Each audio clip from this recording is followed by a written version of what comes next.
Aliança da ciência com a religião. A ciência e a religião são as duas alavancas da inteligência humana. Uma revela as leis do mundo material e a outra as leis do mundo moral. Mas aquelas e estas leis, tendo o mesmo princípio, que é Deus, não podem contradizer-se. Se umas forem a negação das outras, umas estarão necessariamente erradas e as outras certas, porque Deus não pode querer destruir a sua própria obra. A incompatibilidade que se acredita existir entre essas duas ordens de ideias provém de uma falha de observação e do excesso de exclusivismo de uma e de outra parte. Disso resulta um conflito que originou a incredulidade e a intolerância. São chegados os tempos em que os ensinamentos do Cristo devem receber o seu complemento, em que o véu lançado intencionalmente sobre algumas partes dos ensinos deve ser levantado, em que a ciência, deixando de ser exclusivamente materialista, deve levar em conta o elemento espiritual, e em que a religião, deixando de desconhecer as leis orgânicas e imutáveis da matéria, essas duas forças, apoiando-se mutuamente e marchando juntas, sirvam uma de apoio para a outra. Então, a religião, não mais desmentida pela ciência, adquirirá uma potência indestrutível, porque estará de acordo com a razão e não se lhe poderá opor a lógica irresistível dos fatos. A ciência e a religião não puderam entender-se até agora, porque, encarando cada uma as coisas do seu ponto de vista exclusivo, repeliam-se mutuamente. Era necessária alguma coisa para preencher o espaço que as separava, um traço de união que as ligasse. Esse traço está no conhecimento das leis que regem o mundo espiritual e suas relações com o mundo corporal. Leis tão imutáveis como as que regulam o movimento dos astros e a existência dos seres. Uma vez constatadas pela experiência essas relações, uma nova luz se fez. A fé se dirigiu à razão. Esta nada encontrou de ilógico na fé, e o materialismo foi vencido. Mas nisso, como em tudo, há os que ficam retardados, até que sejam arrastados pelo movimento geral que os esmagará se quiserem resistir em vez de se entregarem. É toda uma revolução moral que se realiza neste momento sob a ação dos espíritos.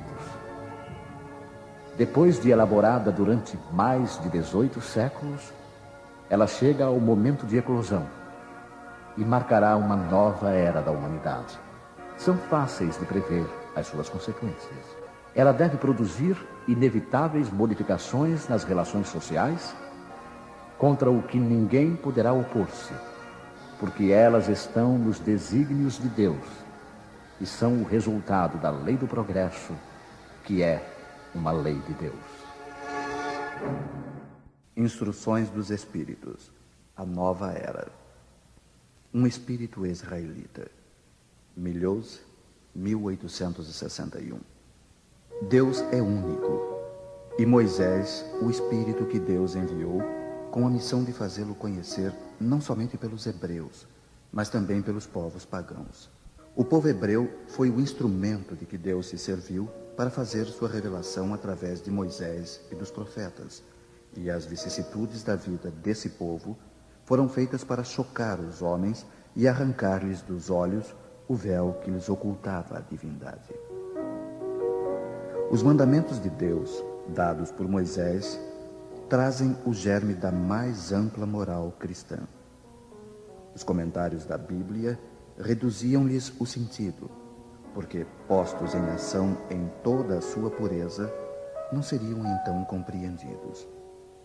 Mas os 10 mandamentos de Deus nem por isso deixaram de ser o brilhante frontispício da obra, como um farol que devia iluminar para a humanidade o caminho a percorrer. A moral ensinada por Moisés era apropriada ao estado de adiantamento em que se encontravam os povos chamados à regeneração. E esses povos, semi-selvagens quanto ao aperfeiçoamento espiritual, não teriam compreendido a adoração de Deus sem os holocaustos ou sacrifícios, nem que se pudesse perdoar a um inimigo. Sua inteligência, notável no tocante às coisas materiais e mesmo em relação às artes e às ciências, estava muito atrasada em moralidade e eles não se submeteriam ao domínio de uma religião inteiramente espiritual. Necessitavam de uma representação semimaterial, como a que então lhes oferecia a religião hebraica. Os sacrifícios, pois, lhes falavam aos sentidos, enquanto a ideia de Deus lhes falava ao espírito.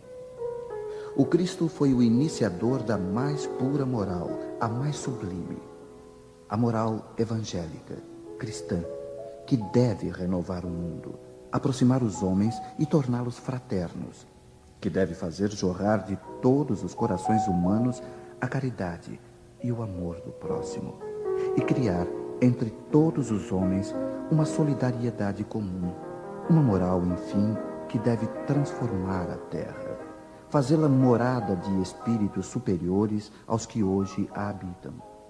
É a lei do progresso a que a natureza está sujeita que se cumpre, e o espiritismo é a alavanca de que Deus se serve para elevar a humanidade.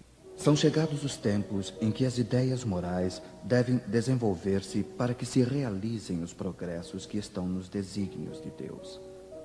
Elas devem seguir o mesmo roteiro que as ideias de liberdade seguiram, como suas precursoras.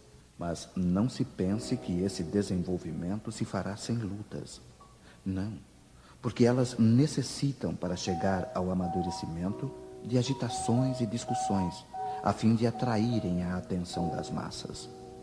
Uma vez despertada a atenção, a beleza e a santidade da moral tocarão os espíritos, e eles se dedicarão a uma ciência que lhes traz a chave da vida futura e lhes abre a porta da felicidade eterna.